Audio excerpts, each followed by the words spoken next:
Bonjour à tous. Je vais faire une petite formation introduction à la cryptographie.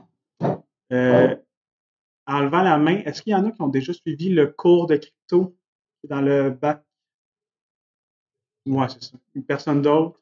Est-ce qu'il y en a certains d'entre vous qui ont des connaissances de base en crypto? Ouais, à part ceux qui suivent le cours, là. Vous êtes tous pas mal débutants. Est-ce que quelqu'un est capable de me dire c'est quoi de la crypto? Mettons quelqu'un qui n'a pas suivi le cours. Vas-y donc. Tu veux pas répondre?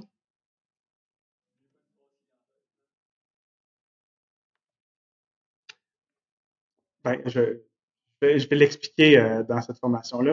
Dans le fond, juste avant de commencer, deux petits disclaimers. Premièrement, le cours ne remplace évidemment pas le cours de crypto. Je vous encourage fortement même à suivre le cours GLO 3100, qui est un bon cours. Pas mal plus de maths, par contre, que ce que je vais présenter aujourd'hui. Puis, deuxième disclaimer, je ne suis pas du tout un professionnel de la cryptographie. Euh, Ce que je montre aujourd'hui, ça vient surtout de mon expérience dans des différents CTF, ce que je vois souvent. Je suis capable de répondre à des questions plus ou moins complexes sur la crypto, mais demandez-moi pas de vous expliquer des concepts mathématiques hyper complexes du domaine. C'est pas vraiment mon hobby principal. La crypto, est-ce que vous voyez? La cryptographie, dans le fond, c'est souvent un terme qu'on utilise de la mauvaise manière. En fait, la cryptographie, c'est l'art de manipuler ou de transformer de l'information pour la sécuriser avec une clé. Le bout important dans la phrase que je viens de dire, c'est le mot clé. Euh, on va souvent parler de cryptologie à la place de cryptographie, qui est en fait un regroupement de la cryptographie puis de la cryptanalyse. La cryptanalyse, ça vient en fait, c'est l'art de décrypter les messages chiffrés sans la clé. Donc, côté cryptographie, on crypte avec la clé, mais ensuite on veut essayer de casser cet algorithme-là. On va essayer de trouver c'était quoi le message sans avoir la clé en question. Euh, la cryptographie a plusieurs utilités. Évidemment, au niveau de la confidentialité, c'est hyper important. On ne veut pas que n'importe qui ait accès à l'information, on va la chiffrer et seulement les personnes autorisées vont avoir la clé pour le déchiffrer. Au niveau de l'intégrité, on peut utiliser la cryptographie pour confirmer qu'un contenu n'a pas été modifié, n'a pas été altéré. Ça va être surtout avec le côté hachage de la cryptographie qu'on va parler tantôt. Au niveau de l'authentification, on peut utiliser la cryptographie pour authentifier ces messages. On peut même l'utiliser à l'inverse pour garantir un certain anonymat. Puis, on a, en lien avec le côté authentification, on a la non-répudiation qui permet de, dans le fond, prouver qu'on a bien envoyé et ou reçu un message. Donc, on peut utiliser la cryptographie pour prouver que c'est bien moi qui ai envoyé le message et non quelqu'un d'autre qui s'est fait passer pour moi, par exemple. Ça va jusqu'ici? J'ai séparé ma formation en certaines sous-catégories. Ceux qui ont suivi le cours vont remarquer que ça ressemble drôlement au plan de cours du cours GLO 3100. Par contre, je vais passer beaucoup plus vite dans chaque. Donc, on va avoir la catégorie principale qui est monoalphabétique. Dans monoalphabétique, j'ai mis vraiment tous les algorithmes classiques qu'on dit de cryptographie que souvent on voit dans le premier cours de, c'est ça, le premier cours du cours GLO 3100. C'est aussi ce qu'on voit dans les challenges faciles des CPF. On va voir aussi le polyalphabétique, qui est une coche de plus, qui est quand même assez facile. Puis ensuite, on va passer dans le symétrique, asymétrique, qui sont plus dans la catégorie de cryptographie moderne, donc avec l'aléatoire, avec des chiffres beaucoup plus gros que ce qu'on connaissait avec la cryptographie classique. On va finir avec un peu de hachage pour votre connaissance. Fait avant de partir dans les catégories, il y a un point super important à démystifier, c'est que chiffrer un message puis encoder un message, c'est pas du tout la même chose. Si j'encode un message en base 64, j'assume ici que tout le monde sait c'est quoi du base 64? Non? Je pourrais te montrer tantôt avec Cyberchef. Dans le fond, en base 64, c'est tu prends un texte, puis on va le mettre dans un autre format. Il n'est pas chiffré. Un texte qu'on encode en base 64, en hexadécimal, en binaire ou n'importe quel encodage comme ASCII ou UTF-8, etc. Le texte n'est pas chiffré. On peut le ramener à son état initial juste en changeant le type d'encodage. Donc, il n'y a pas de sécurité là-dedans. C'est vraiment important de comprendre que quand on parle de cryptographie, on ne parle pas d'encodage. Par contre, dans les challenges de CTF, on peut retrouver un mélange des deux. Donc, on pourrait très bien imaginer un texte qui est chiffré, puis quand on le déchiffre, ça nous donne un résultat en base 64. Ensuite, il faut comprendre qu'il faut décoder le base 64 pour le ramener en ASCII, par exemple, pour avoir le flag. Donc, la cryptographie monoalphabétique, c'est les premières traces qu'on a vues de cryptographie, c'était de la cryptographie monoalphabétique. Donc, l'algorithme le plus simple, c'est le code de César. En fond, c'est super simple. C'est qu'on a un texte, puis chaque caractère, on le décale d'un nombre donné de caractères. Donc, si notre clé, c'est 1, ben, si notre texte est A, il devient B. Chaque caractère, on fait plus 1. Ça nous donne notre texte chiffré. Donc, notre clé devient le chiffre à laquelle on a décalé chaque caractère. Donc, on peut voir, je ne sais pas si on voit bien Cyberchef, là, mais on peut voir que je l'ai fait l'exemple avec le texte password. J'ai fait juste un décalage de 1, puis on voit en bas de l'écran que, dans le fond, notre texte password, ben, chaque caractère a été décalé de 1. Donc, le P est devenu un Q, le A est devenu un B. Donc, ça, c'est le plus simple. Puis, on a deux variantes du code César, qui est le ROT13 et le ROT47, qu'on retrouve plus ou moins souvent dans certains challenges. Le ROT13, c'est littéralement le code de César avec notre clé qui est égale à 13. Ils ont donné un nom précis à celui-là. 13 étant la moitié de l'alphabet. C'est pour ça que c'est des fois un peu plus difficile à détecter qu'un décalage de seulement 1 ou 2.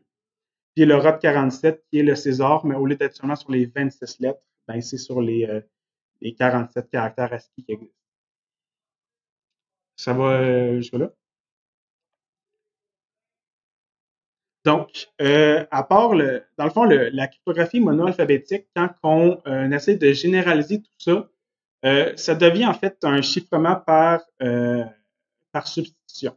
Fait que chaque caractère de notre alphabet de base, notre alphabet de base étant toutes les lettres de l'alphabet en minuscules, par exemple, ben, est remplacé par une autre lettre du même alphabet.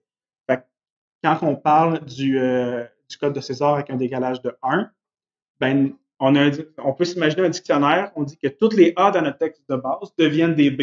Toutes les B deviennent des C, etc. Fait on généralise le code de César en disant que c'est un chiffrement par substitution. Puis ben, techniquement, les chiffrements par substitution, il y en a plein.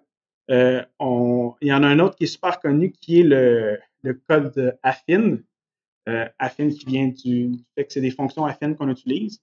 Mais dans le fond, ce code-là, ce qu'on va faire, c'est qu'au lieu de juste ajouter 1 ou 2 ou 3 ou ajouter une constante à chaque caractère, on va mettre le caractère dans une fonction affine.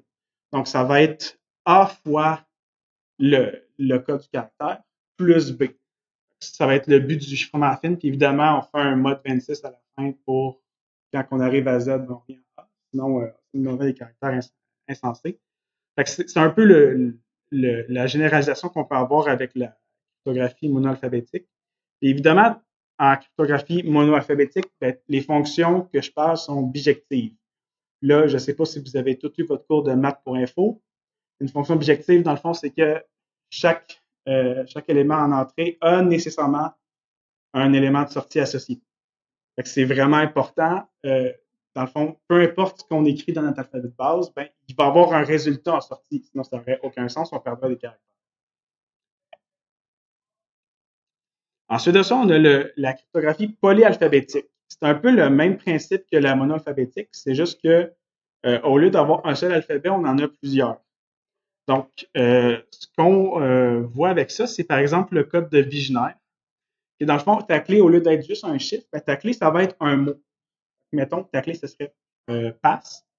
Mais dans le fond, à chaque lettre de ton message que tu veux chiffrer, Ben, dans le magnifique tableau qu'on a là, à la verticale, tu vas aller chercher ta lettre. Donc, mettons que notre clé, c'est PAT. On irait chercher le P. Puis ensuite, on va chercher la lettre euh, horizontalement de notre texte à chiffrer. Mettons qu'on veut chiffrer allô. Ben, ça serait A. Fait que PA, on descend, puis on voit quelle lettre ça donne. Puis ensuite, on passe à la deuxième lettre de notre clé, qui est un A pour passe. Fait qu'on prendrait le A, puis mettons qu'on voulait chiffrer allô, on irait chercher le L en haut. Fait que c'est pas parce qu'on voit un caractère dans notre texte chiffré que on peut c'est tout le même. C'est là que ça devient un peu plus complexe à déchiffrer. C'est vraiment que on peut plus associer un caractère d'entrée à un caractère de sortie. Il peut y en avoir plusieurs. Il y a aussi un cas précis, un cas d'utilisation du code de Wigner qui est le Vernam, qui est assez intéressant parce que dans le fond, le Vernam, c'est que la clé est aussi longue que le message. Quand on utilise le Vernam, on est sûr que notre texte est chiffré le plus sécuritairement possible parce que on ne pourra pas voir de comment on pourrait dire ça, de répétition dans le texte chiffré. Je ne sais pas si ça fait un peu de sens. Merci, Sabrina.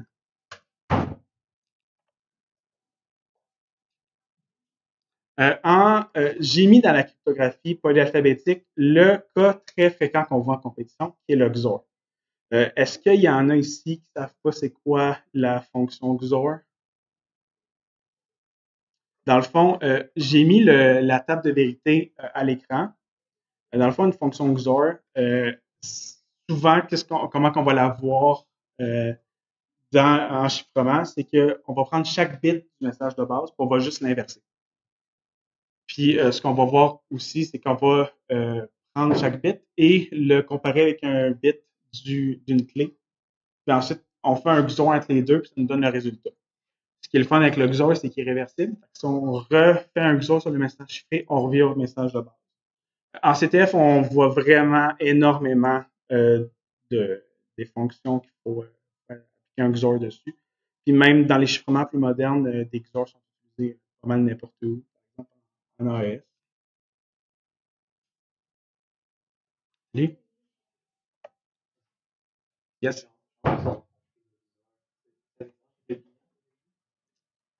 Ben dans le fond, ouais, c'est imagine la lettre justement représentation binaire. Puis ensuite, tu prends ton caractère d'une clé, tu le mets en binaire aussi. Puis dans le fond, on applique cette table de vérité-là. Donc, si les deux bits sont pareils, ça donne un 0. Si les deux bits sont différents, ça donne un 1. Comme on voit dans la table de vérité. Donc, puis là, tu fais ça pour chaque caractère, chaque bit, ça te fait ton message chiffré. Puis ça, on le voit vraiment souvent en CTF. Comment qu'on fait pour briser les chiffrements classiques? Ben, il n'y a pas 40 000 méthodes pour les briser. La méthode la plus connue, c'est évidemment d'essayer une méthode brute force.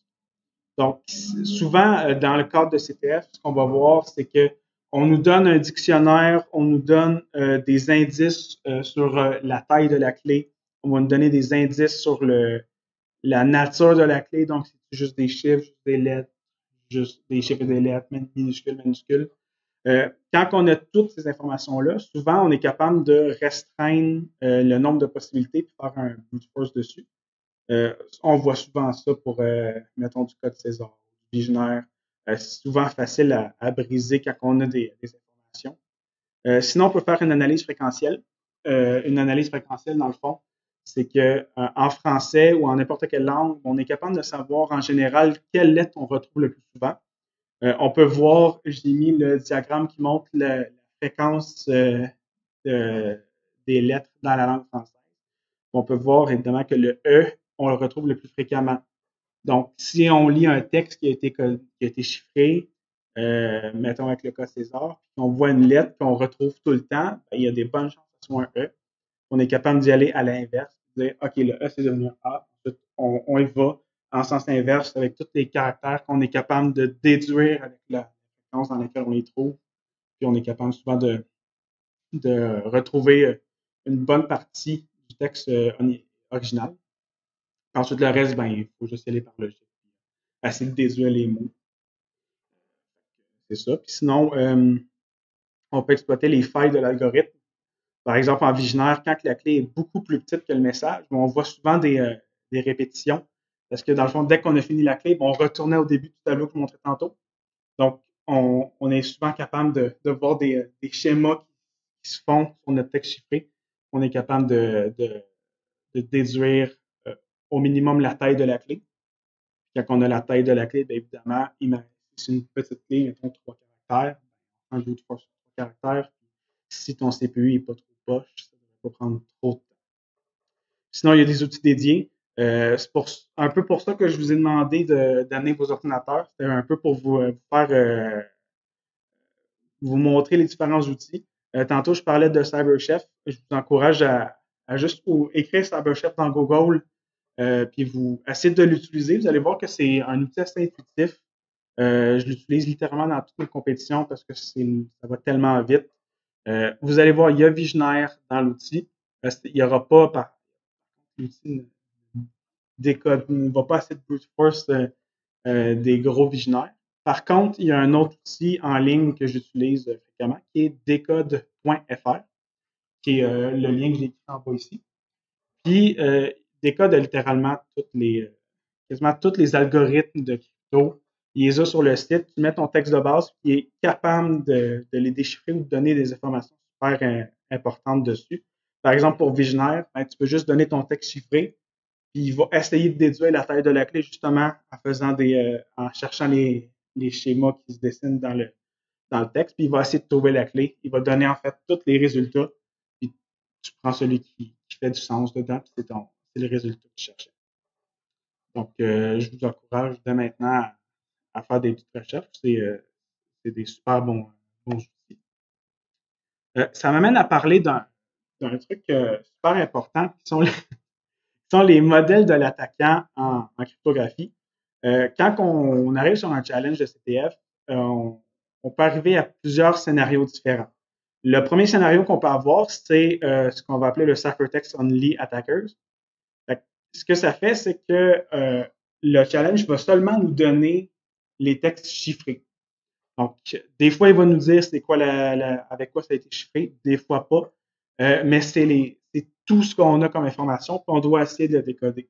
Par contre, on peut avoir des cas où est-ce que le créateur du challenge a été plus gentil, entre guillemets, qui va nous donner, dans le cas, mettons, du Non-Plain Text Attackers, va nous donner accès aux textes initiaux et aux textes chiffrés. Dans certains challenges, dans le fond, ça va être, on nous donne un paquet de textes initiaux avec leur équivalent chiffré. Puis ensuite, on donne un chiffré, puis on se dit décode-le. En ayant les deux, on est capable de déterminer est-ce que c'est un chiffrement monalphabétique, polyalphabétique. On est capable souvent d'avoir c'était quoi l'algorithme. On est capable de trouver potentiellement des failles, puis retrouver le texte de base. Ensuite de ça, on va avoir le Chosen Plain Text Attackers, qui va être qu'on nous donne accès à l'algorithme de chiffrement. Au lieu de juste te donner une liste de textes originaux puis leur équivalent chiffré, ben, on donne, mettons, en console ou dans une interface web, accès à l'algorithme de chiffrement. Fait que tu peux mettre tes propres textes puis tu vas avoir leur équivalent chiffré. Ça, c'est super pratique parce que tu peux, mettons, mettre juste des A. Si ça te donne tout le temps la même lettre, ben, tu sais que c'est du mono-alphabétique. Si ça te donne tout le temps des lettres différentes, ben, tu sais que c'est du polyalphabétique. Ce genre de challenge-là, ça peut être super intéressant pour réussir à trouver le flag. Puis finalement, on a le Chosen Ciphertext Attackers, on a accès à l'algorithme de chiffrement et de déchiffrement. Donc, on peut mettre notre propre texte dans l'algorithme de chiffrement, mais on peut aussi mettre notre propre texte pour tenter de déchiffrer, qu'on voit ce que ça donne. Donc, on est capable de savoir justement si c'est du chiffrement symétrique ou asymétrique qu'on va voir après. Symétrique étant que si tu le passes 2 fois dans l'algorithme de chiffrement, ben, il redevient original. C'est comme réversible. Maintenant qu'on a parlé des concepts de base en crypto, des algos classiques, à un moment donné, il y en a qui se sont rendus compte que c'est bien beau les algos classiques, mais c'est bien trop facile à craquer. Justement, on en parle depuis tantôt. J'ai juste à avoir un bon ordinateur, puis je vais être capable de craquer n'importe quoi juste en essayant toutes les possibilités, même si ça prend une couple de jours. Fait que, les chercheurs ont décidé que c'était le temps d'innover en matière de cryptographie, puis ils ont inclus l'aléatoire. Donc, les algorithmes de cryptographie moderne, qu'on va appeler, utilisent énormément l'aléatoire pour générer des nombres, souvent des nombres très grands. Puis c'est important d'en parler parce qu'on peut voir des challenges de temps en temps où est-ce qu'il faut exploiter justement cet aléatoire-là. Évidemment, comme je disais, l'aléatoire, l'algorithme de cryptographie dépend entièrement des nombres aléatoires générés. Si on est capable de prédire c'est quoi le nombre aléatoire que l'algorithme va générer, ben, on est capable de reverse l'algorithme au complet puis de trouver notre texte initial. Donc, en fait, je viens de résumer un peu ce qu'il y avait à l'écran. Ce qu'on voit souvent souvent, ce que j'ai vu dans les CTF, c'est des algorithmes aléatoires qui sont basés sur le temps, donc sur la date et l'heure actuelle. Donc, tu appuies sur un bouton, ça t'envoie un message chiffré. Tu as juste à regarder à quelle heure tu as appuyé sur le bouton, puis l'aléatoire dépend de cette heure-là. Donc, tu es capable de prédire avec un intervalle de quelques millisecondes euh, toutes les heures à la milliseconde près dans laquelle le nombre aléatoire aurait pu être généré. Tu es capable de faire un brute force seulement sur ces valeurs-là. Puis, ensuite de ça, tu es capable de retrouver ton texte de base. Donc, c'est important à prendre en compte dans certains cas. Ensuite, on a la cryptographie symétrique moderne. Donc, là, on commence à avoir des algorithmes un peu plus coriaces, si je puis dire. On parle plus juste de décalage de certains caractères, etc. On parle vraiment de chiffrement par bloc avec, par exemple, AES. Dans le fond, on utilise de l'aléatoire, puis on va chiffrer bloc par bloc le texte initial.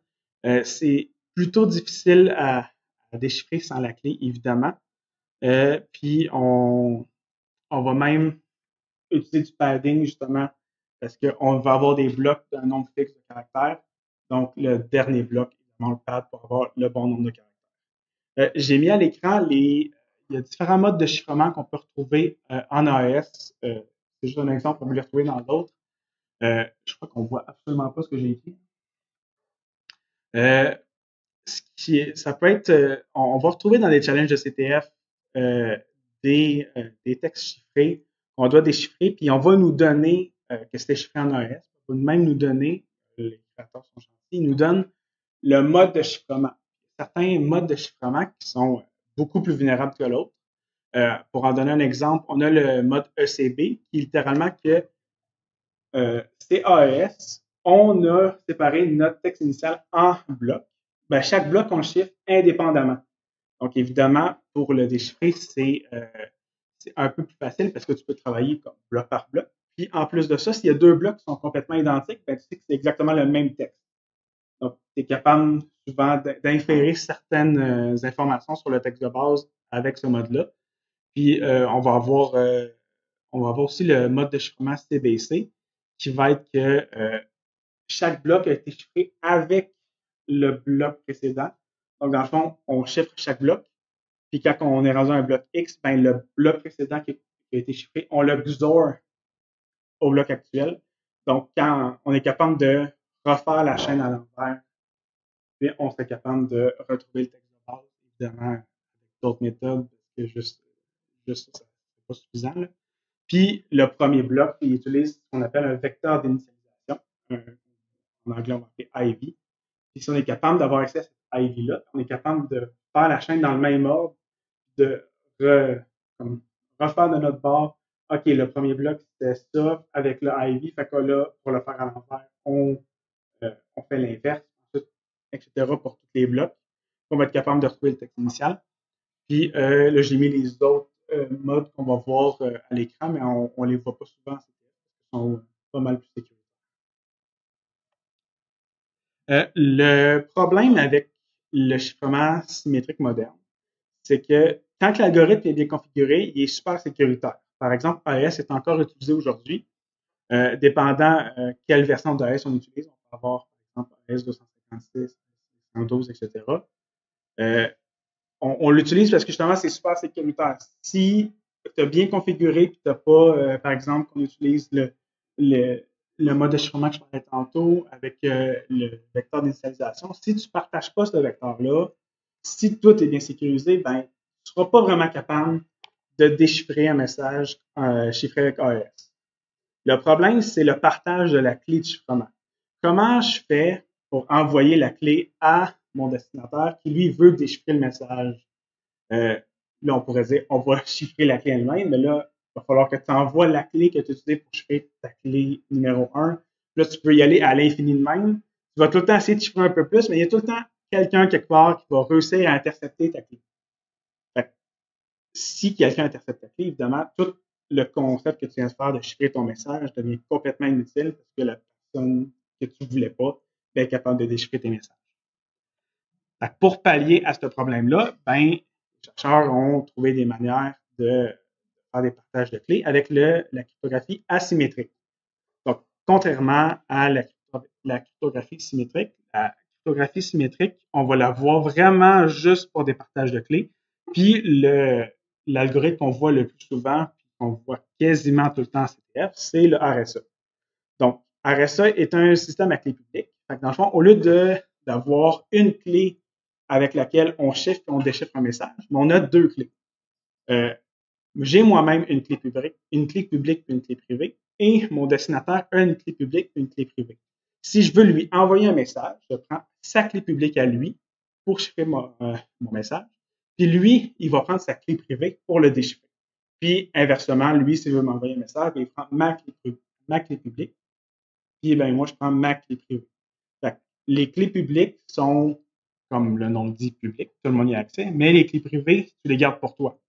Fait que dans le fond, ce que ça permet de faire, c'est justement d'envoyer un message à un autre. Tu sais que juste lui va pouvoir le déchiffrer parce que tu as utilisé sa clé publique. Puis on s'assure que le transfert d'information est sécuritaire. Par contre, le problème avec le chiffrement comme RSA, c'est qu'il est souvent un peu plus lent, il est souvent plus lent que, par exemple, AES. Donc, quand on parle de grands messages, ben, prendre RSA, ça allongerait beaucoup les délais de chargement. Souvent, ce qu'on fait, c'est qu'on cherche un message avec AES. Ensuite, on utilise RSA pour envoyer la clé. Puis, dans le fond, maintenant, les deux parties ont la clé, puis ils peuvent déchiffrer le message en AES. C'est ça qu'on retrouve dans notre web moderne. Fait que dans le fond, RSA, j'assume que vous en avez souvent tous entendu parler.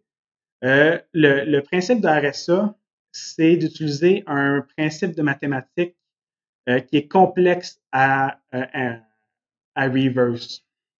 Donc, ce qu'on fait, c'est qu'on prend deux grands nombres premiers. Quand je dis grand, c'est très grand, avec des centaines de chiffres. Donc, on prend deux nombres premiers qu'on va nommer P et Q. Dans tous les exemples que vous allez trouver en ligne, ça va être pas mal les deux mêmes variables. Ensuite, on va calculer N, qui est vraiment une multiplication de P et Q. Ensuite, on va calculer comme l'inverse, qui va être une multiplication de P-1 avec Q-1. Ensuite de ça, on va choisir un exposant E qui de tel que le plus grand commun diviseur entre E et notre inverse qu'on a calculé, ben, ça va être 1. Et on veut que E soit plus petit que notre inverse de N. Et ensuite de ça, on va pouvoir calculer notre D pour faire en sorte que E fois D soit équivalent à 1, modulo notre inverse. Puis, ben, ça nous donne notre clé publique, notre clé privée. Notre clé publique qu'on a besoin, c'est, ça va être N avec D. Notre clé privée, ça va être N avec E. Donc, dans le fond, quand on veut chiffrer un message, ben, on va faire M à la E. Quand on veut le déchiffrer, on va faire C à la D. Donc, dans le fond, le concept important, c'est que l'algorithme RSA se base sur le fait que en ayant N, c'est quasiment impossible avec les ordinateurs modernes de factoriser N pour retrouver P et Q. C'est pour ça que RSA est rendu RSA est utilisé un peu partout, puis le monde commence à stresser avec les ordinateurs quantiques, parce que les ordinateurs quantiques vont pouvoir un jour casser RSA en effectuant l'opération mathématique de factorisation d'un très grand nombre en deux nombres premiers. Quand ça va arriver, ben, je crois que le monde va exploser. Donc, il y a des vulnérabilités quand même avec RSA s'il est mal utilisé, slash mal configuré. Si on a un exposant E très petit, ben, on est capable de simplifier le problème. Là, je ne veux pas aller trop en détail côté mathématique, comme j'ai dit au début. Donc, si notre E est petit, on est capable de simplifier le problème. Puis, c'est même plus un problème de factorisation. On est capable de faire de simples formules mathématiques. Puis, on va retrouver notre texte initial. Si notre E égale 1, ben, c'est encore plus simple parce que, dans le fond, notre texte est juste pas chiffré. Donc, ça va arriver, vous allez le voir, je l'ai vu dans certains challenges, qu'on voit la clé publique, on voit que E égale 1. Ben, il faut juste pas se faire avoir, comprendre qu'il n'y avait rien à faire. Juste prendre ce texte-là, puis le décoder, par exemple, en hexadécimal, etc. Ensuite de ça, ça peut arriver qu'on ait plusieurs messages chiffrés, puis qu'on va remarquer que les différents N de chaque message, ben, ils ont un facteur commun. Ben, ce qui est le fun avec ça, c'est que vu qu'ils ont tout un facteur commun, on vient de trouver littéralement un des deux de nos deux variables qui sont nos nombres premiers. Donc, on a trouvé soit P, soit Q. Ensuite, c'est facile pour chacun de trouver l'autre en faisant une simple division. Donc, quand on en a beaucoup de même, c'est là qu'on est capable de tous les utiliser en même temps pour retrouver notre P et notre Q. Puis avec notre P et notre Q, on est capable de littéralement régénérer toutes les variables puis de décoder un message facilement. Si n est trop petit, ben, il est facilement factorisable. Parce que dans le fond, le but d'RSA, c'est d'avoir un nombre tellement grand que c'est impossible à factoriser avec un ordinateur moderne. Donc, c'est ça. Puis, si plusieurs messages se partagent le même n, ben, il y a moyen d'utiliser la méthode des restes chinois que je n'expliquerai pas ici. Puis, ça devient en fait un simple système d'équations. Donc, ça peut arriver que vous voyez différents messages. Ils ont le même N, mais des E différents, des exposants différents. Donc, ça devient simplement des systèmes d'équations. Donc, c'est important à prendre en compte. Donc, ça résumait pas mal le côté chiffrement. Évidemment, je l'ai dit pas mal vite. Ça se peut que vous en ayez perdu des bouts. C'est pour ça que je vous encourage à faire des challenges de CTF puis à vous pratiquer avec ces différents algorithmes-là. Je crois que c'est le meilleur moyen d'apprendre pour chaque algorithme, surtout RSA. Ensuite de ça, on a le côté hachage. Donc, contrairement du chiffrement, un hachage, c'est dans une seule direction seulement. Donc, on a un texte initial, on va le passer dans une fonction de hachage. Ça nous donne un texte haché, mais ce texte-là, on ne peut pas le ramener au texte initial. On va l'utiliser, par exemple, pour stocker des mots de passe en base de données. Donc, si jamais quelqu'un vous dit qu'il a encrypté un mot de passe en BD, n'utilisez jamais son système. Ça veut dire qu'il est capable de décrypter les mots de passe et de les avoir. Par contre, si quelqu'un dit qu'il a haché les mots de passe en BD, ben, vous pouvez lui faire confiance, dépendant évidemment de l'algorithme d'hachage. Dans le fond, comme pour expliquer un peu rapidement, mettons que j'ai un système de connexion, je vais mettre mon utilisateur mon mot de passe. Mon mot de passe va être comparé, va être haché, puis va être comparé au mot de passe haché en base de données. Si les deux hashes sont identiques, ça veut dire qu'on a le même mot de passe. Puis, j'ai même pas eu besoin de savoir c'était quoi le mot de passe de l'utilisateur. Donc, c'est pour ça qu'on va utiliser le hachage. On va aussi l'utiliser pour vérifier l'intégrité de certaines données, certains fichiers, et même de comparer si deux fichiers sont identiques. Donc, au lieu de lire tout un fichier, lire tout un autre fichier, ben, on peut juste hacher le contenu des deux fichiers. Si les hashes sont identiques, ben, ça veut dire que c'est exactement le même fichier. Puis, on peut utiliser ça, c'est même Git utilise ça pour savoir s'il y a eu des modifications entre deux fichiers, dans un fichier entre deux versions plutôt. Donc, c'est beaucoup plus efficace un hash pour ça que de comparer chaque caractère avec chaque caractère. Puis, ce qui est intéressant avec un hash aussi, c'est que ça donne tout le temps une longueur fixe. Donc, même si son texte fait comme 10 000 caractères de long, ben, ton hash va être de longueur fixe, par exemple de 64 caractères. C'est assez pratique. Une bonne fonction de hachage, faut pas qu'elle ait de collision. Donc, si je donne un texte d'entrée, ben, faut pas que pour le même texte d'entrée, on ait deux sorties possibles. Puis à l'inverse, faut pas que pour deux textes différents, euh, ça donne le même texte de sortie. Évidemment, si ça arrive, c'est qu'on n'a pas une bonne fonction d'hachage, puis tout chie. Je vais pas expliquer en détail toutes les fonctions de hachage, mais les principales qu'on va voir, c'est MD5, SHA-1, SHA-256. Si vous allez dans CyberChef, vous allez pouvoir expérimenter avec les différentes fonctions de hachage. Puis, pour briser le hachage, évidemment, vu que c'est pas supposé être réversible, il n'y a pas beaucoup de solutions possibles. Euh, on, dans des rares cas, on peut détecter des collisions. Fait ça, c'est quand que dans certains challenges de CTF, ils s'amusent à créer des nouvelles fonctions de hachage comme en C ou en C++, à leur santé. Tu te rends compte que leur code il a été mal fait et que les fonctions mathématiques qu'on utilise sont pas parfaites. Ben, on peut trouver deux textes différents qui donnent le même hash. En utilisant ça, on est capable de trouver deux textes qui vont marcher. C'est très rare, mais j'en ai déjà vu. Sinon, ce qu'il faut vraiment se rappeler quand on veut un hash, c'est de faire du brute force. Souvent, on va nous dire d'utiliser un dictionnaire. Le dictionnaire le plus fréquent, si vous utilisez Kelly, ça va être rocky.txt. C'est littéralement le dictionnaire avec tous les mots de passe les plus fréquents qu'on retrouve, que les utilisateurs utilisent. Par exemple, le mot de passe password est dans rocky.txt. C'est littéralement genre l'entrée numéro 4.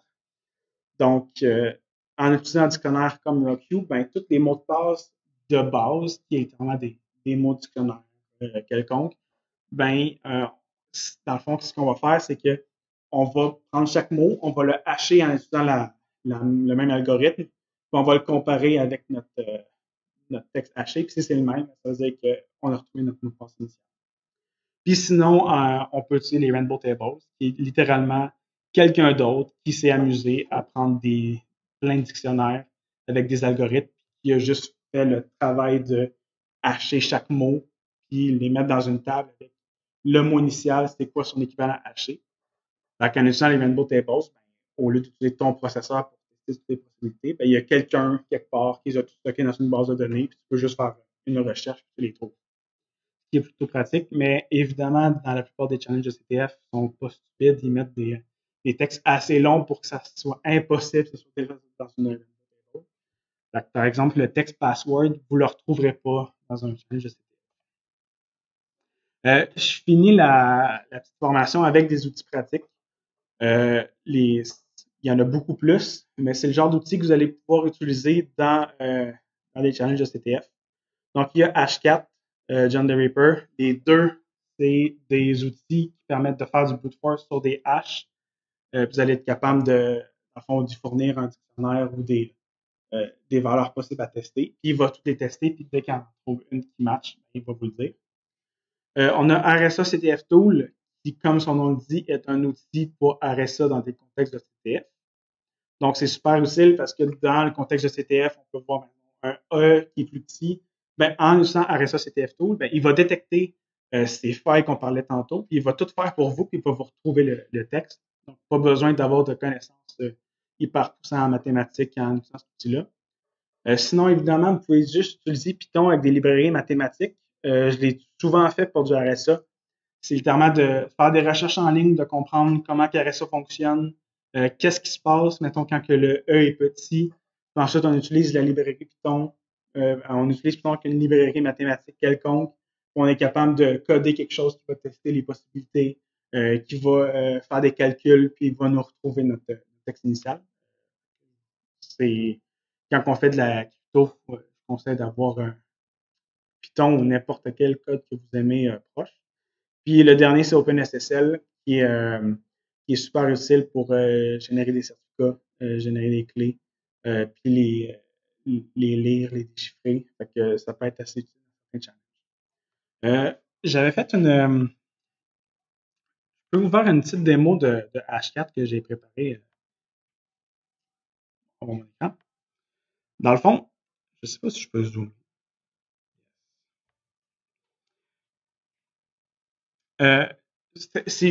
Évidemment, le but, c'est pas de vous montrer toute la puissance de H4, c'est juste vous montrer comment ça marche. Ce que j'ai fait ici, c'est que je run la commande H4. Ensuite de ça, j'ai passé ici mon H qui est en MD5 et j'y passe mon dictionnaire. Juste avant la présentation, j'ai été dans noter rocky.txt. Donc, ce que ça va faire, c'est que ça va essayer de trouver c'est quoi le message initial de ce hash-là en testant avec toutes les lignes qu'on a dans rocky.txt. Puis le -force, c'est juste parce que mon ordi est un peu vieux. Sinon, H4 me dit que mon CPU est pas très bon. Fait que j'ai dit de le faire pour. J'ai dit force pour qu'ils me disent pas ça.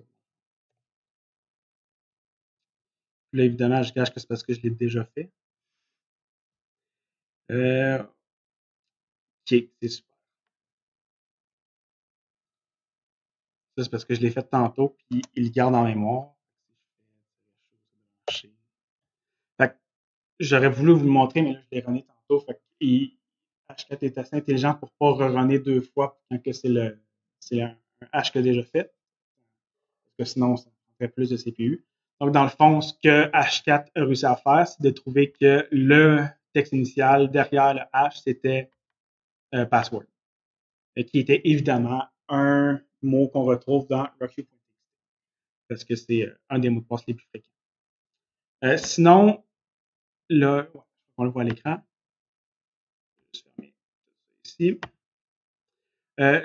Tantôt, je vous parlais de CyberChef. Ça ressemble à ça ici. Donc, pour ceux qui l'ont jamais utilisé, son fonctionnement est super simple. Vous avez à gauche de votre écran toutes les opérations que CyberChef peut faire. Puis, dans le fond, vous en prenez une, faites juste la glisser au milieu. Puis, dans le fond, ça fait une genre de recette. CyberChef, ce qu'il fait, c'est qu'il prend le input, il va faire toutes les étapes de la recette, puis il vous donne le output. Donc là, l'exemple que je vous montre, c'est le bar 64. Donc, pour ceux qui ne savaient pas c'était quoi du bar 64, ben, ça ressemble un peu à ça. Je vais peut-être zoomer un peu. Là. Fait que, dans le fond, c'est qu'on a pris password, on l'a mis en bar 64, puis ça va ressembler à ça ici. Ben, ce qui est le fun avec CyberChef, c'est qu'il n'y a pas juste du bar 64 et des trucs de même. C'est qu'on a même du Visionnaire ou du code César. Fait que, dans CyberChef, le code César, c'est ROT13. Fait que si je fais ROT13 avec une valeur de 1, ben, on voit qu'on a l'image que j'avais tantôt qui est littéralement password avec chaque lettre décalée de 1. Par contre, ce qui est plutôt intéressant avec CyberChef, c'est le concept de brute force. Si je retourne à ROT13 avec une valeur, si je vais laisser 13 comme valeur, je copie mon texte, je le remets ici. Vous remarquez en même temps que ROT13 sur un texte chiffré retourne le texte initial parce que 13 est littéralement la moitié de l'alphabet. Mais mettons que je ne sais pas que ma clé c'est 13, ben, je peux juste prendre ROT13 brute force, puis ça nous donne littéralement toutes les possibilités de décalage, donc de 1 à 25. Puis on a juste à chercher là-dedans celui qui fait du sens. Donc là, dans le fond, ça serait 13. On voit que 13 ici, c'est bien notre texte initial. Puis ce qui est cool avec CyberChef, c'est que tu peux même écrire, dans le contexte de CTF, par exemple, on sait que toutes les flags commencent par le même texte.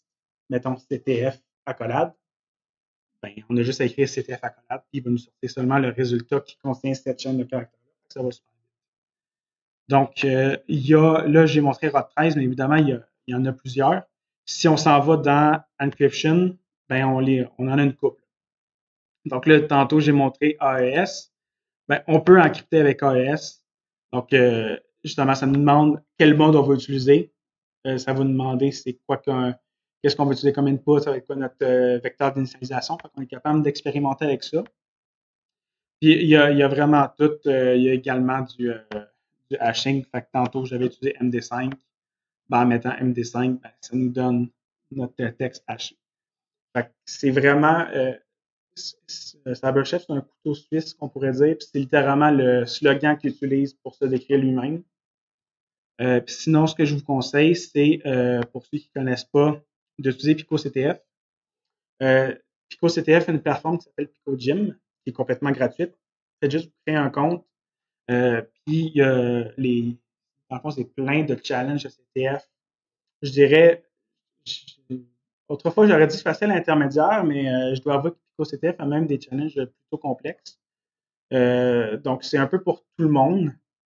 Puis, tu peux y aller par difficulté et par catégorie. Par exemple, moi, j'ai été dans cryptographie. Puis, si on regarde les premiers qu'il y a ici, ben, c'est tous des challenges faciles. Donc, si on prend, par exemple, mode 26, ben, c'est littéralement ce qu'on parlait tantôt du ROT 13. Donc, on pourrait juste prendre le texte là ici. On le met dans Cyberchef. On va juste aller rechercher mon ROT 13 de tantôt. Et voilà, on a littéralement notre flag. Donc, on voit que PicoCTF a des challenges assez simples. Puis, si vous les faites en suivant plus ou moins l'ordre des difficultés, donc on vous partez avec Easy, parce que vous allez sur le Medium, ben, c'est ça qui va vous permettre de vous améliorer en cryptographie. Quand vous arrivez sur taper un mur, comme on dit, vous êtes capable de faire des recherches Google, d'utiliser différents outils. Je crois que c'est le meilleur moyen que vous avez d'apprendre. Est-ce que vous avez des questions? Alright. Si vous voulez, vous pouvez dès à présent essayer une coupe de challenge si ça vous tente. Ça me fait plaisir de répondre aux questions que vous en avez. Sinon, ça fait pas mal le tour. Merci.